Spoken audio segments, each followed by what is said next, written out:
Ésaïe 37-31 a passablement à nous dire au sujet du résidu du reste. Il y a un reste d'Israël et comme nous le savons aussi, il y a un reste de l'Église chrétienne. Ce résidu du christianisme, nous le trouvons dans les premiers chapitres de l'Apocalypse. Il est représenté par la parole souvent répétée à celui qui vaincra. C'est cela, ce reste. On se rend très bien compte que dans ces églises d'Asie, il n'y a qu'une infime minorité qui est restée fidèle. La majorité de l'Église a perdu sa vision et s'est égarée. Et les vainqueurs ne forment plus qu'un résidu. Ce principe du reste est mis en évidence un peu partout dans la parole de Dieu. Or, une de ses caractéristiques, c'est l'enracinement, non pas en long et en large, mais en profondeur. Le reste se distingue en ceci, qu'il prend racine en profondeur. C'est du Seigneur que la chose vient. C'est lui qui fait en sorte qu'il en soit ainsi et pas autrement. Il prend ses mesures dans sa providence et sa souveraineté pour que le reste ait des racines tellement résistantes que toutes les forces conjuguées de la terre et de l'enfer seront incapables de l'extirper. C'est la gloire même de Dieu qui exige cela. Il veut quelque chose qui soit capable de tenir tête à tous les assauts de l'enfer et à toutes les circonstances de la vie.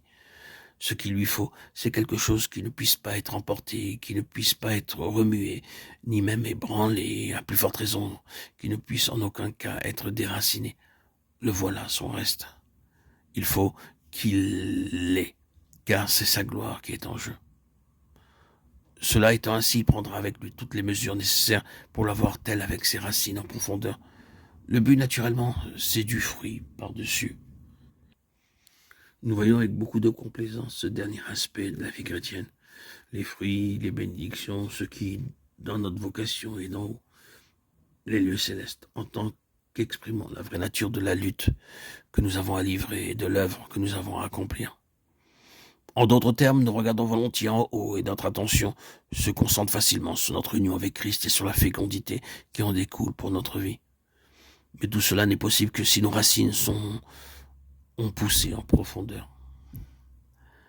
Pour pouvoir porter ces fruits de bénédiction et atteindre le véritable objectif que Dieu a en vue, il faut que nous acquérions la capacité de résister à toutes les tentations d'ébranlement auxquelles nous pouvons être soumis.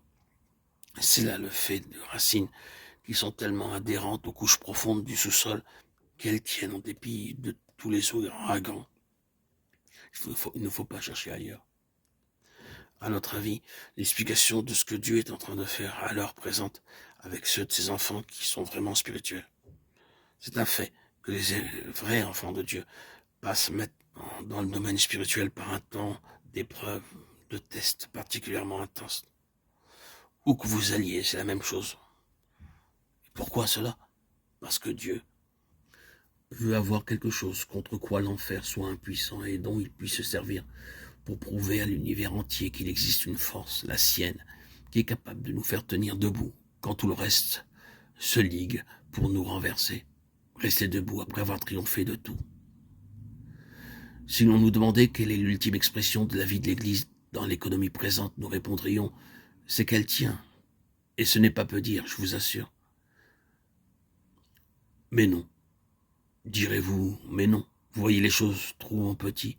Est-ce que vous n'attendez vraiment pas plus que cela? Pas de progrès, pas d'avance, pas de mouvement de masse? Pour finir, l'Église verra tout son travail lui être enlevé, et tout ce qu'elle pourra faire, c'est de tenir. Mais c'est cela qui sera sa victoire. Pourquoi?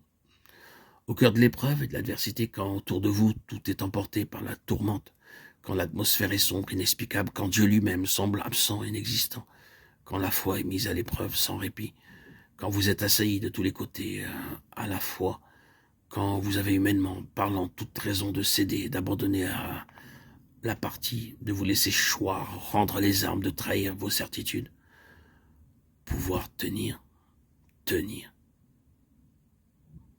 sans que votre foi soit ébranlée. C'est là la plus grande victoire possible.